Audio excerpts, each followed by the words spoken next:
नमस्कार दोस्तों, मेरा नाम है सोनू निगम और आप देखना शुरू कर चुके हैं सेंटर फॉर सोशल स्टडीज़ की वीडियो, जिसमें हम आपके सभी विषयों से संबंधित व्याख्याएँ देते हैं। आज की यह वीडियो अरब स्प्रिंग पर है। अरब स्प्रिंग आपके सीबीएसई अपडेटेड सिलेबस का हिस्सा है। अरब स्प्रिंग की जो अरब स्प्रिंग का पूरा फिनोमेना है, ये 2009 के बाद से सामने आता है। यह असल में कई सारे आंदोलन, कई सारे विरोध प्रदर्शन का एक जत्था है। बाद के विचारकों ने इसे अरब स्प्रिंग का नाम दिया। आइए मैं आपको एक्सप्लेन करता हूँ। 2009 में शुरू ये एक ऐसी लहर थी जिसे हम अरब क्रांति के नाम से जानते हैं। 2009 के बाद से कई सारे देशों में आंदोलन की प्रक्रिया, विरोध प्रदर्शन का, लोकतंत्र के समर्थन में विरोध प्रदर्शन, इस तरह अपने देश के शासन को उखाड़ फेंकने के प्रदर्शन, इस तरह के प्रदर्शन कई देशों में शुरू हुए और उन सारे विरोध प्रदर्शनों को बाद के विचारकों ने अरब क्रांति का नाम दिया, जिसे हम अभी समझेंगे। इस पूरी प्रक्रिया ने पश्चिमी एशियाई देशों, ये जो आपके सामने मैप आ रहा है, इन सारे देशों में एक नए लोकतंत्र का विकास शुरू कर दिया और यहाँ पे लोकतांत्रिकरण की प्रक्रिया का उदय हमें दिखाई देता है।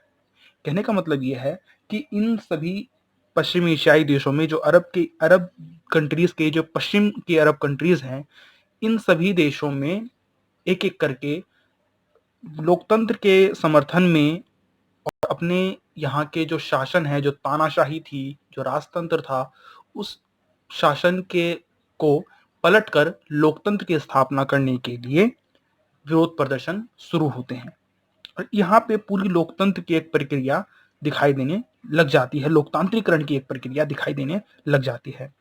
इस पूरी प्रक्रिया की शुरुआत ट्यूनीशिया से होती है।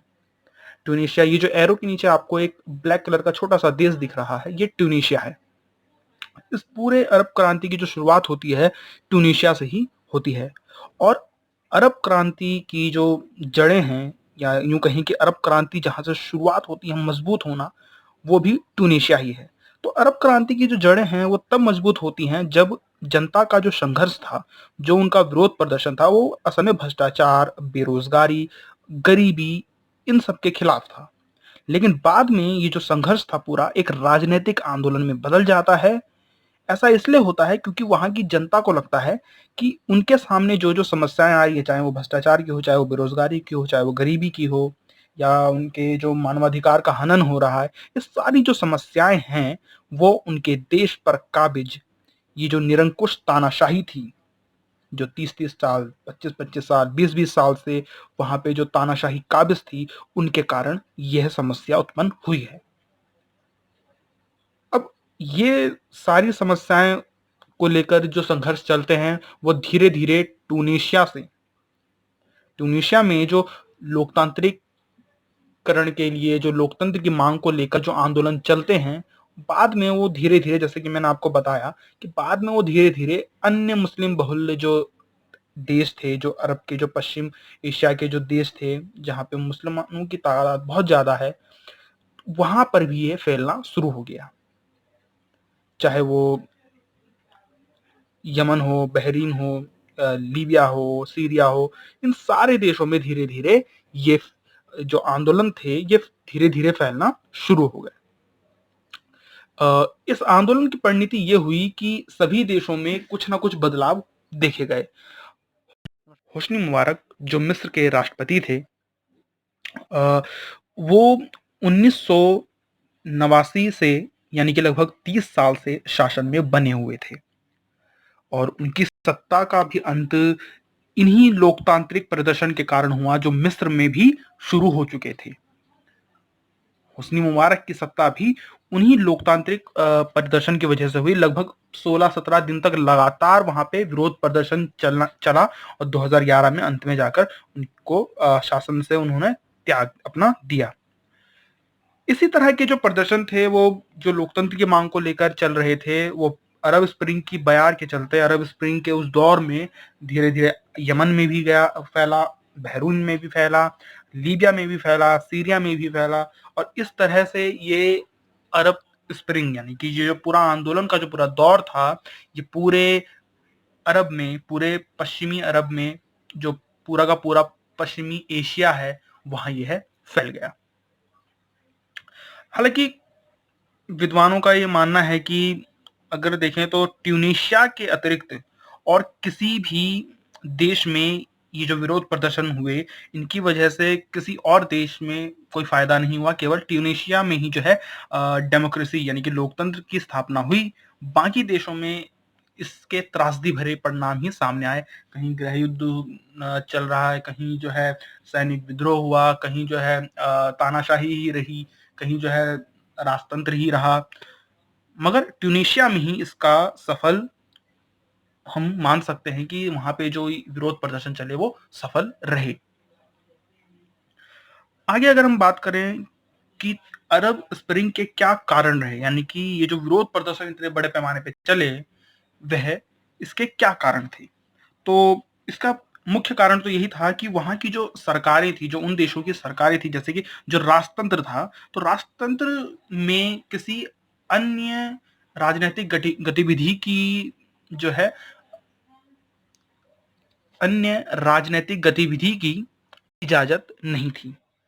तो इससे लोगों को और अन्य जो लोकतंत्र का जो उभार हो रहा था, उस पे काफी फर्क पड़ा। और कहते हैं ना कि जिसे दबाने की अगर कोशिश की जाती है तो फिर वो एक तरह से फट कर सामने आता है। तो फिर वहां पे जो जनता की इच्छाओं को दबाया जा रहा था, वो सामने उभर कर आई। या यूं कहें कि जिन देशों में तानाशाही थी, तो वहां तो लोगों को बीच चौराहे पे जो है मार दिया जाता था। या आपने सुना होगा कि हाँ, जुर्म, किसी छोटे जुर्म पे भी हाथ काटने की सजा मिलती थी। तो इन सब की वजह से जो है तानाशाही जो इतनी क्रूर हो चुकी थी, उसने भी जनता में काफी द्वेष भरा। तीसरा इसका कारण हो सकता है कि मानव अधिकारों का बड़े पैमाने पे हनन होता था। लोगों को अपने आप को सही या अपने आप को न्याय दिलाने की कोई व्यवस्था नहीं थी वहां पे। चौथी चीज इसमें है बेरोजगारी, बड़े पैमाने पे बेरोजगारी। क्योंकि आप देखिए कि जो वहाँ की इकोनॉमी है वो ज्यादातर क्योंकि तेल पर बेस्ड इकोनॉमी है। और उसके बाद 2009 के बाद जो 2009, 10, 11, 12 के बाद आप देखेंगे कि पेट्रोल की कीमत में धीरे धीरे कमी आती है। और इस वजह से वहां की जो अर्थव्यवस्था है वो गिरने लग जाती है, और इन देशों में बेरोजगारी की स्थिति सामने आती है। पांचवी इसमें बड़ी चीज हो सकती है गरीबी। तानाशाही राजतंत्र अपने स्तर पे खूब जो है अपना जीवन अच्छे तरह से बिल्कुल विलासितापूर्ण और लग्जरी लाइफ जीते थे, लेकिन वहां की जनता में काफी गरीबी थी। ये कुछ कारण हो सकते हैं कि वहां की जनता ने क्यों विरोध प्रदर्शन और लोकतंत्र की मांग में अपनी आवाज उठाई। आगे हमें जानना चाहिए कि आखिर उद्देश्य क्या थे इस अरब स्प्रिंग के। तो जाहिर सी बात है, तानाशाही को खत्म करना चाहते थे, राजतंत्र को खत्म करना चाहते थे, तो लोकतंत्र की स्थापना करना चाहते थे लोग। पहले उद्देश्य तो लोकतंत्र की स्थापना करना था। दूसरा, जहां चुनाव हो रहे थे वहां केवल नाम के चुनाव हो रहे थे। और ऐसा नहीं है कि अरब स्प्रिंग या उस विरोध प्रदर्शन के बाद पूरी तरह से लोकतंत्र आ गया, नहीं, ऐसा नहीं है। लेकिन स्थापना उद्देश्य ये था अरब स्प्रिंग का, उस विरोध प्रदर्शन का, कि निष्पक्ष चुनाव कराए जाएं।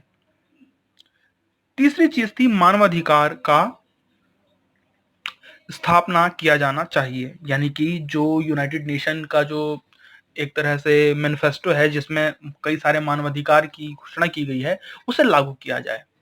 मानवाधिकार का मतलब यह है कि लोगों को संविधान के द्वारा और कुछ मूल अधिकार प्राप्त हों। इस तरह से नहीं होना चाहिए कि किसी बिना कोर्ट के ट्रायल के जो है लोगों को बीच चौराहे पे मारने की सजा दे दी जाती थी। चौथे उद्देश्य ये हो सकता है कि जो वहां पे निरंकुश शासन जो स्थापित हो चुका था इन सभी देशों में, उन्हें उखाड़ फेंकना।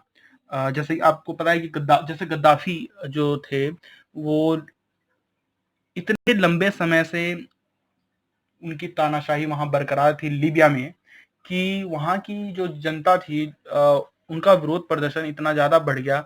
और बाद में वो 2012 में जो है वो एक सैनिक हमले में वो मारे भी गए। तो आप देखें कि जो वहां की जनता थी वो अपने निरंकुश तानाशाही के खिलाफ, निरंकुश शासन के खिलाफ बहुत ज्यादा उनके मन में नफरत आ चुकी थी। तो वो उसको पूरी तरह से उखाड़ फेंकना चाहती थी। आगे इस मैप में आप देखिए कि क्या परिवर्तन हुए अरब क्रांति के बाद इन पश्चिम एशियाई देशों में जो अब लगभग ज़्यादातर जो अरब के देश हैं उनमें क्या जो है परिवर्तन आया। तो ये 2016 का एक मैप है, द इकोनॉमिस्ट के वेबसाइट से मैंने लिया है। मैं आपको इसमें एक्सप्लेन करता हूँ कि किन में क्या बदलाव आए। तो इसमें देखिए तो आपको पता चलेगा कि ये वाला जो आपको ब्लू कलर का जो टूनिशिया दिखाई दे रहा है, ये सबसे ऊपर, ये जो जो लीबिया और अल्जीरिया के ऊपर टूनिशिया ब्लू कलर का, हल्के ब्लू कलर का जो देश दिखाई दे रहा है, केवल वहां पे आप देखिए मैंने नीचे लिख रखा है ये लोकतंत्र है। ब्लू कलर में मैंने लोकतंत्र लिखा है, यानी कि जो इस मैप में ब्लू कलर का देश है वो उस वहां पे लोकतंत्र स्थापित हुआ। ये 2016 का जो है का स्टेटस है, इन देशों में क्या चल रहा है। इसके अलावा आप देखिए कि बाकी जो मोरक्को में, अल्जीरिया में, इजिप्ट यानी कि मिस्र में, सूडान में, इराक में, जॉर्डन में, इन सभी देशों में प्रतिबंधित लोकतंत्र बना। यानी कि अब अरब स्प्रिंग की क्रांति के बाद भी इन देशों में पूर्ण लोकतंत्र स्थापित नहीं हो सका, प्रतिबंधित लोकतंत्र ही रहा। आगे आप देखिए कि ये जो सऊदी अरब जो है, ये जो ऑरेंज कलर का आपको दिख रहा है, येलो वाला ऑरेंज जो आपको दिख रहा है, यहाँ पे निरंकुश तानाशाही ही रही, और अभी भी सऊदी अरब में आपको पता है कि निरंकुश तानाशाही ही है। हालांकि यहाँ पे भी बड़े पैमाने पे विरोध प्रदर्शन अभी भी चल रहे हैं। आगे देखिए आप कि ये जो लीबिया है, यमन है, सीरिया है, सीरिया का तो हाल आपको पता ही है कि किस तरह से ISIS जो है वहां पे की वजह से गृह युद्ध की स्थिति जो हुई, वो उसने पूरी इंटरनेशनल टेररिज्म को फैला दिया और आतंकवाद के रूप में उसे अब जाना जाता है। तो इन 3 देशों में, लीबिया में, यमन में और सीरिया में, तो गृह युद्ध की स्थिति 2016 तक रही। तो आप देखिए कि अगर आपको ये है जवाब देना पड़े कि क्या अरब क्रांति सफल हुई, तो मेरा तो मानना यही है कि केवल टूनिशिया में अरब क्रांति के जो विरोध प्रदर्शन हुए थे, अरब क्रांति में जो विरोध प्रदर्शन हुए, उसका एक परिणाम निकल कर आया। बाकी सभी देशों में तो ये असफल ही रही। इस वीडियो में इतना ही दोस्तों। यदि वीडियो पसंद आए तो आप शेयर कीजिए, लाइक कीजिए और चैनल को सब्सक्राइब करें। धन्यवाद। होस्नी मुबारक जो मिस्र के राष्ट्रपति थे,